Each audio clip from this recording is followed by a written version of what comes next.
අතු ඉතිද දි รา පත් වන බව සැබෑවි.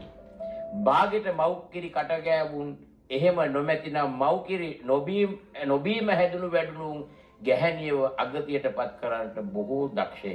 තමන්ගේ මවත් කාන්තාවක් බව නොදන්නේ ඒ නිසාමය. එවන් අයහපත් මිනිසුන් මාධ්‍යයේ ඔබවන් මිනිසුන් දැකීමත් වාසනාවක්මය.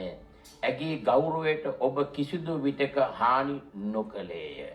නිහඬවම ඇයගේ සතුට සැනසීම වෙනුවෙන් පමණක්ම කැප වුණේය. ආදරය මනුස්සකම නම් එයමය. ඉන් එහා බර දෙයක් මා දකින්නේ නැත. කෙසේ වෙතත් ලෝකයා හැමදේම දකින්නේ මනින්නේ ඔවුන්ගේ මානසික මට්ටම හා ඔවුන්ගේ ඇහි සීමාව අනුවය. එක් අයගේ බුද්ධි මට්ටම අඩු වැඩි අනුව සිද්ධ වේවි.